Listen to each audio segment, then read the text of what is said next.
This bill, the president is pinning quite a few hopes on it, saying that it will assist to better manage the borders. What are your thoughts? Well, to start with and to get your question, let me just provide some bit of background. There is the perception that this bill was needed so as to address the issues around the porosity of borders, the South African borders, and so on and so forth. But of course, what this essentially entails is that there is some element of the militarization of the border. And as regards, to whether or not that would lead to efficient trade, that's difficult to say, because in some respects, especially, the informal economy, the traders and so on and so forth, they may be actually marginalized, which may have negative consequences in that respect. All right, so there are unintended consequences, but what would you say have been the flaws with border management that perhaps need addressing? There are a lot of illegal migrants in the country, people that are undocumented. We don't know who they are and where they are. How can this be managed, and will a bill like this manage that? It depends how you look at that. Because you see, to start with, what we need to understand is that the borders are actually colonial to start with.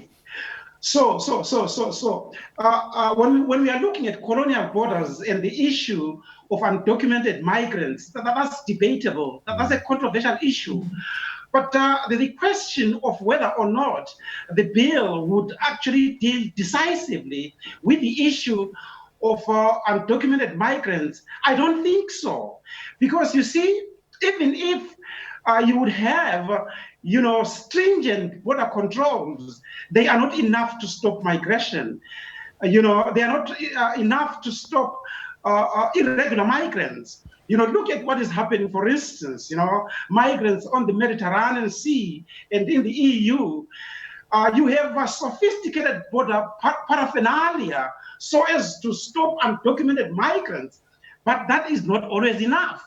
So the long and short of it is this: I don't think that would actually, materialize in terms of stopping, undocumented migrants. Migration will always continue, documented or undocumented. So what should the president be focusing on? One of the unintended consequences you talked about was economic. This informal sector that is very reliant on crossing between borders with goods and services and going back and helping people in their countries of origin.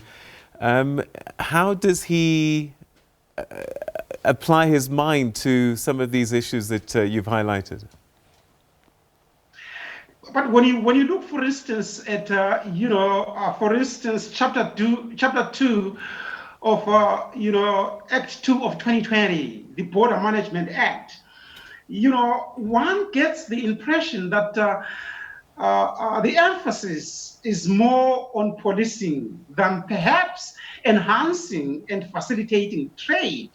My reading and understanding of this act, and of course the establishment of this Border Management Authority, one gets to see that there is more policing of the border than the enhancement of the movement of people, like the informal, the actors in the informal economy.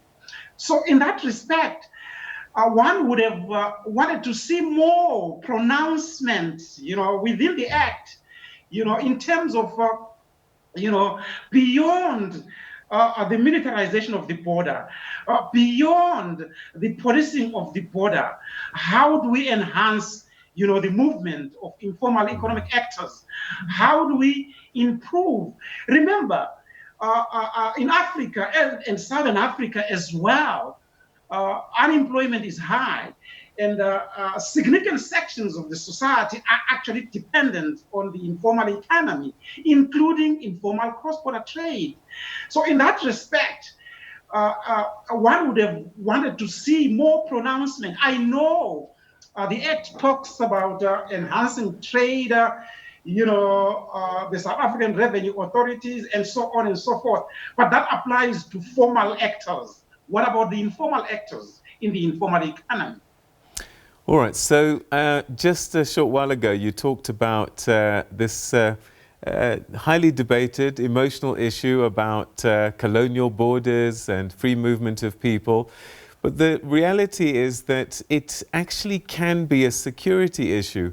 The reason why people need to be identified is to know who is where, and so that A, the country can plan for resources, hospitals, and that kind of thing, and also for state security. You can't have people who you don't know running around in the country doing things that people don't know what they're doing.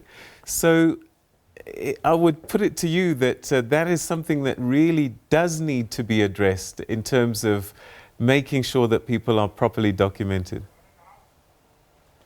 Absolutely, absolutely, absolutely. You are correct. You are on point there.